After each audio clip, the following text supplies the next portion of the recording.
You want me to sit down here? Yeah. Okay. Yeah.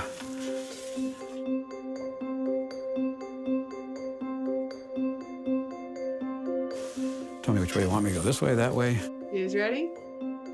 My name is Lila Oliver Asher. My name is John Ohmer. My name is David Matias, and I'm an Air Force vet. My name is Florent Groberg. Everybody calls me Flo. I am a veteran of the war in Afghanistan. My name is Charles Ragusa. I'm a veteran of the Korean War. I'm a retired U.S. Army Sergeant Major, and I'm a veteran of the Vietnam War.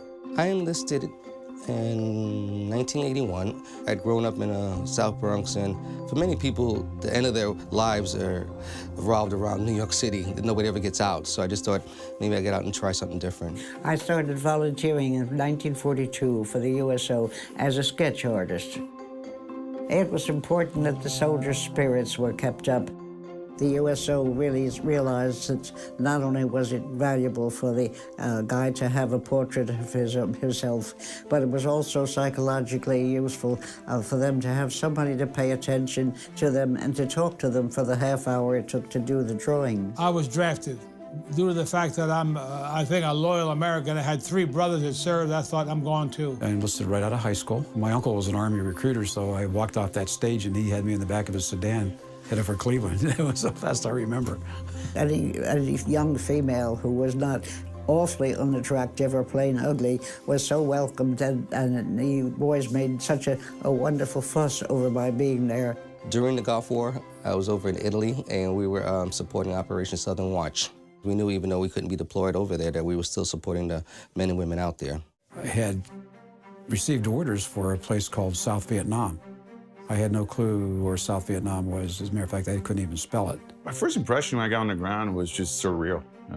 Just the idea of understanding that I was now in a combat zone and there were actual human beings that were trying to kill us. We went to Busan in Korea. We were working our way up slowly to replace these troops that were coming off the line. But when we got there, we were like 2 days before the armistice came. We had no idea. And the commander called everybody out to attention and said, "Gentlemen, the war is over." So now here we are. We were the designated soldiers. We stayed on the DMZ. We slept in little pup tents on the ground for 3 or 4 months. They wanted to see if the armistice was going to hold, and it did. January 1968 is when Tet Offensive started. It was nonstop combat. I think that was my most challenging thing, and I was able to overcome the tragedies that I saw and seeing your friends wounded or even killed and still being able to function. It was an experience that I don't wish on anyone. Yes.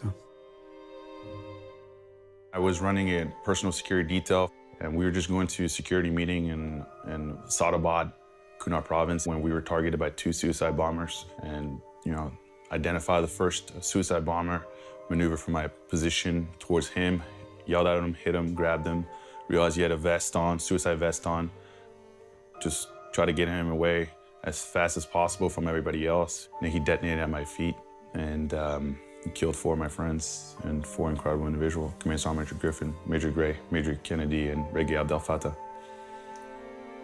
I received the Medal of Honor. When I received it, I accepted it, I put it on my neck, but with the understanding and that it doesn't belong to me, it belongs to the 4 individuals who did not come home on that specific day on August 8, 2012. The first time I interacted with the USO, I had a chance to go into the USO that was in downtown Saigon, and I was able to sign up and make a telephone call home to my mom. The first thing my mother said was, "Where are you at?" And I said, "I'm in South Vietnam, in Saigon." "How much is this phone call costing me?" She was asking me. So one of the ham radio operators came on and said, "Excuse me, ma'am, but this is a free service we're doing for the service members through the USO."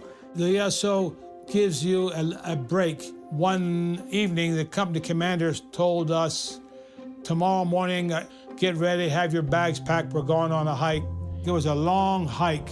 Then we got to an open field, and at the bottom low part was a stage. And then he said, "Introducing Miss Marilyn Monroe." Well, I thought there was going to be an earthquake.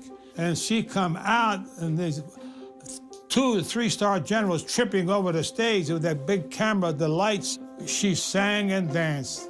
I don't know who was listening, but And that was wonderful. I mean, it was like somebody put me on an elevator, took me to the 10th floor. I attended a USO event in D.C. It was really nice how they did everything because while there, I discovered that I had one guy had lived in the same housing project that I lived in.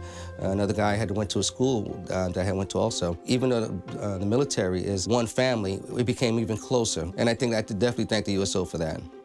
We need that support system. We need that teammate. I just kind of looked at the USO as that perfect teammate to allow me to go home at times. No matter where you are in the world, USO is there to support you.